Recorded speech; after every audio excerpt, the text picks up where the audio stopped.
Save किया था ना? मैं सिर्फ इसलिए गया था क्योंकि उसने मुझे कॉल किया, that's it. But listen तो. Save it for someone else. जिंदगी में सेव करना जरूरी है, मगर जब बात पैसों की हो, सिर्फ सेविंग से काम नहीं चलेगा। इक्विटी म्यूचुअल फंड्स में इन्वेस्ट कीजिए और अपने सेविंग्स को आगे बढ़ने का मौका दीजिए। Mutual fund investments are subject to market risks. Read all scheme-related documents carefully.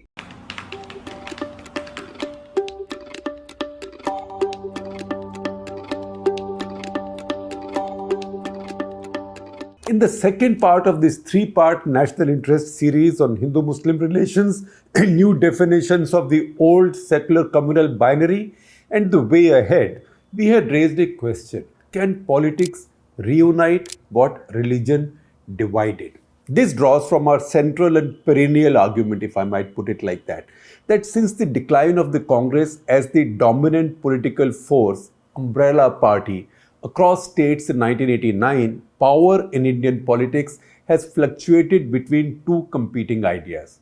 One, that you can use caste to divide what religion united. Or you can employ a religion to restitch what caste divided. For about 25 years since 1989, caste dominated. Or as we used to say between Mandal and Kamandal, Mandal dominated. But in 2014, religion won that battle for the Hindu vote in our key large states. All other disputes and debates, Mathura-Kashi, blasphemy, Kavadiyas, Hajis, or secular communal in general, have emerged as a consequence of this big shift in our politics. Narendra Modi has a shrewd understanding of this. See, therefore, how he is setting the trap for his ideological rivals with a call to his BJP, to his party, to reach out to backward classes or castes among India's religious minorities. Translated in simple English, it means the Muslims. He's only referring to the Muslims. If his rivals successfully used caste to divide the Hindu vote for 25 years, can't he now similarly use caste to divide the Muslims? Jujutsu, that is an art, or that's a martial art where you actually employ your rival's strength against the rival.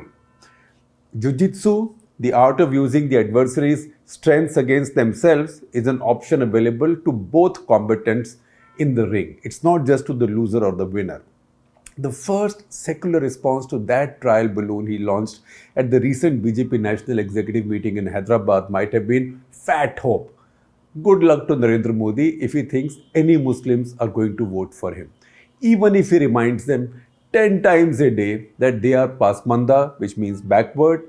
Pasmanda is literally Persian for backward. And the dominant Ashrafs exploit them as much as the upper caste Hindus exploit those lower down the caste ladder.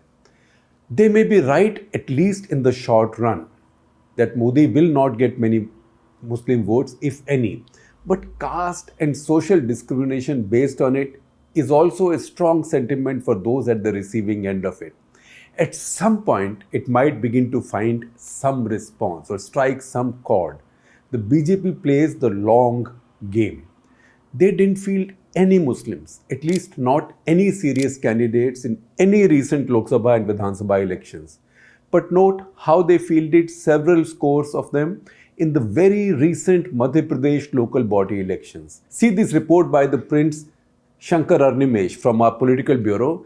That tells you 92, and yes, 92. That isn't a typo, or I'm not conjuring up some number. 92 Muslim candidates from the BJP won in the local body elections in Madhya Pradesh. It's a BJP-run state. In a large number of constituencies, they won defeating Congress candidates. I will share this article, this story with you. Please check the description. You will find it there, Shekhar Gupta's piece. Now, if you are the Modi Shah BJP's rivals, or Modi Shah BJP Pidit, as we sometimes say, or victims or prospective challengers, you can ignore these pointers only at your own cost. See it like this. Fielding Muslim candidates, even in the more consequential elections, say Lok Sabha included, might be a good idea for the BJP. If its hold on the Hindu vote continues unchallenged, it will win in two ways. In fact, 2.5 ways, I'll come to that. But here are the two sharp ways in which it will win. One, symbolically and numerically, it will counter the charge that it's Muslim mukt or devoid of Muslims, which is the truth now. And second, even if a small percentage of the Muslim vote switches to it, it will bury the opposition even deeper. This is a challenge Modi's rivals can't duck. If they move in to ring fence the Muslim voters, it consolidates Modi's Hindu base. See, all of these people, they claim to be secular, but all they care about is their Muslim vote bank. If they don't ring fence their Muslim vote, they risk attrition there as well. That's why we called it a trap by Modi. Further, even if the Congress or other pan-state parties were to avoid this, the new Muslim parties, that is Asaduddin Owaisi's AIMIM, Badruddin Ajmal's party in Assam, and more such will emerge in other states, they will appeal to this Muslim vote because the Muslim vote is all they can hope to get. And this will be an opportunity to take it away from its original recipients or original claimants, that is Congress, NCP, SP, RJD, and who knows, at some point TMC as well in West Bengal. This fragmentation of Muslim vote will benefit only one political force, that is the BJP. It's okay if you'd never vote for me, the BJP might say, but as long as you're voting for somebody who has no chance of defeating me, I'll live with it. I'm happy. In Kerala, at some point, the Indian Union Muslim League will begin to worry if a new rival from Hyderabad walks in while it is still bound by the UDF coalition discipline, and Congress party is growing fear of being seen as pro-Muslim. See how the Congress party responded to the triple talaq and hijab issues. You will most certainly see a repeat as the Modi government now moves in on other Muslim-specific family law issues like polygamy, maintenance for divorced women, special status for minority institutions, madrasa education, and so on. These moves are written on the wall. They will come sooner than later. How will the Congress respond then? Its ideological waffling showed up in Kerala, among the few states where it still doesn't confront the BJP and therefore has a chance. And this was over the Sabrimala issue. Why do we see Kerala as a case apart? Because Kerala is like Punjab, where Congress party's main rival is not the BJP. Wherever Congress party's main rival is the BJP, Congress party has very little or no chance. In fact, its strike rate against the BJP lately has been just about between 4 and 6%, which means if there are 100 seats where Congress and BJP fight, Congress wins no more than 6. But in the states where BJP is not a strong force, Congress has a chance. But seats waffling over the Sabrimala issue. To take the liberal and secular call and risk annoying Hindus, or back tradition. If you back tradition, then what happens to your quote-unquote secular base? It chose the worst possible option. Say or do nothing. Rahul Gandhi did once speak out for gender equality instinctively, and then the Congress people were all scurrying around covering for it, saying it was his personal opinion, not the party's. Nevertheless, the party still lost in Kerala for the second successive time, which doesn't usually happen in Kerala. In Kerala, usually UDF, which is Congress-led, and LDF, CPM-led, they take turns. It didn't happen this time. Modi has cornered his ideological opposition to an island which is fast eroding as the waters rise with the political climate change. India's Muslims have been dragged along with them on the same eroding island. Over the past 3 weeks, as this series began, sparked by the blasphemy, Nupur Sharma, Muhammad Zubair issue, and my first no, and yes article, you will see the first 2 articles also with the description, you can refer to them. I have taken this question to some of the wisest minds on the secular side. Where do you go from here? How do you fight Modi for this political space? You will be surprised if I told you how many and who all said no point fighting. The idea of the secular republic is over. You can't fight when the Hindu majority has become bigoted. So what's the point fighting? Some young people have been so angry and hopeless, they say the only way out is on a plane to the US, Europe, or even Turkey. That, by the way, is a preferred option for some.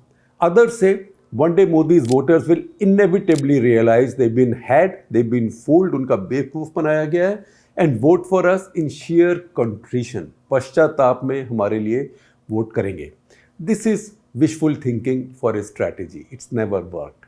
There are still others, neither seeking refuge in a green card nor with a fight in their guts, who'd refer to the same Hyderabad speech by Modi and say, see, Modi is correcting himself. See, Modi is reaching out to the Muslims. See, he also knows he needs social cohesion in India for success if he wants a place in history.